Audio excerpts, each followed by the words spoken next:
বাবা মা চাইলো ছেলের মৃত্যু। কোন বাবা মা চায়? কিন্তু না, চেয়েছে এবং মৃত্যুকে কাছে এনেও দিয়েছে। সালটা ছিল 2013 সালে একটা 20 বছরের ছেলে উঁচু বিল্ডিং থেকে পড়ে তার পুরো শরীর প্যারালাইসিস হয়ে যায় এবং সে কোমায় চলে যায়। পুরো 13 বছর সে কোমায় থেকেছে। তার শরীরে কষ্ট, যন্ত্রণা।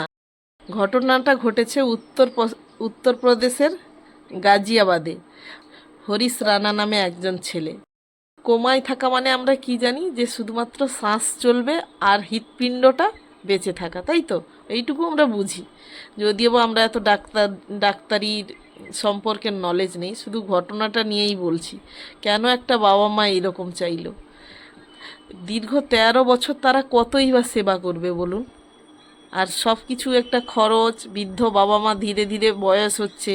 13 বছর বিছানায় শুয়ে শুয়ে তার শরীরে আরও অবনতি হয়েছে কোনো রকম উন্নতি ছাড়া, যার জন্য বাবা মা হাইকোর্টের দ্বারস্থ হয়েছে ইচ্ছা মৃত্যু নিয়ে, যাতে আমাদের ভারতের ইতিহাসে এই প্রথম কোনো ইচ্ছা মৃত্যু আইন পাস করলো, ফার্স্ট টাইম।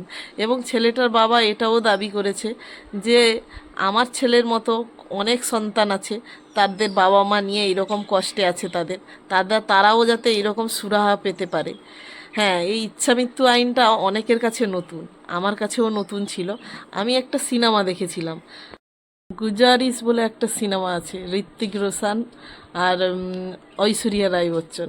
আজ থেকে প্রায় 10 থেকে 12 বছর আগে আমার দাদা আর আমাকে একটা সিনেমা দেখিয়েছিল, তবে ঘরেই, সেটা ঘরেই কম্পিউটারে দেখছিলাম। তখন সেই যে ইচ্ছা মৃত্যু নিয়ে সেই গুজারিস সিনেমাটাতে চলছে না, আমি জিনিসটা বুঝতে পারছিলাম না। তখন আমার দাদা আমাকে বলেছিল বিদেশে ইচ্ছা মৃত্যু অ্যাপিল করা যায়, আইন আছে যে তুমি মানে রায় পেয়ে যাও কোর্টের কাছ থেকে, তাহলে তুমি স্বইচ্ছায় মৃত্যুবরণ করতে পারো, এরকম একটা আইন আছে। সেই 12 বছর আগের সেই সিনেমাটার কথা আজকে মনে পড়ছে। ভারতের ইতিহাসে এই প্রথম হলো। সেইটা আমি তার আগে জানতাম না। অনেকেই জানেন, আবার হয়তো আমার মতো অনেকেই জানতেন না। আমি 12 বছর আগে জেনেছি ব্যাপারটা। সেটা আজকে ভারতে এই আইনটা হলো। হাইকোর্ট থেকে রায় পেয়েছে উত্তরপ্রদেশের সেই বাবা মা। ছেলের ইচ্ছা মৃত্যু আজকে 3 বছর ধরে তারা কোর্টের দণ্ডি কেটে কেটে আজকে তারা বিচার পেল। সব কিছু ট্রিটমেন্ট করতে একটা টাকা পয়সার সমস্যা লাগে, যেখানেই থাকুক না কেন তার পেছনে সময়। আর দেখছেন যে বাবা মা চোখের সামনে দিনের পর দিন ছেলের অবনতি, তার শরীরের কষ্ট, সঙ্গে বাবা মার কষ্ট, এই জ্বালা যন্ত্রণা থেকে মুক্তি পেতেই বাবা মার এমন সিদ্ধান্ত। নাহলে কোন বাবা মা চায় বলুন ছেলের মৃত্যু কোনো বাবা মা কি চায়? কখনোই নয়।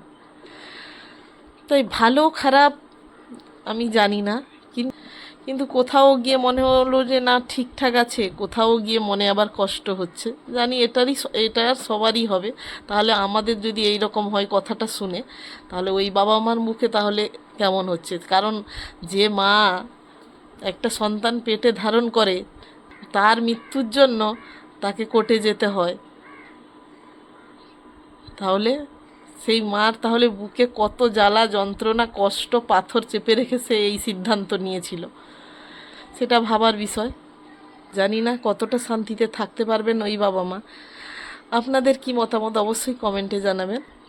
এই জন্য আমি সবসময় আমার ভিডিওর শেষে বলি সবাই ভালো থাকবেন, সুস্থ থাকবেন, কারণ মানুষের সুস্থ থাকাটা কতটা জরুরি।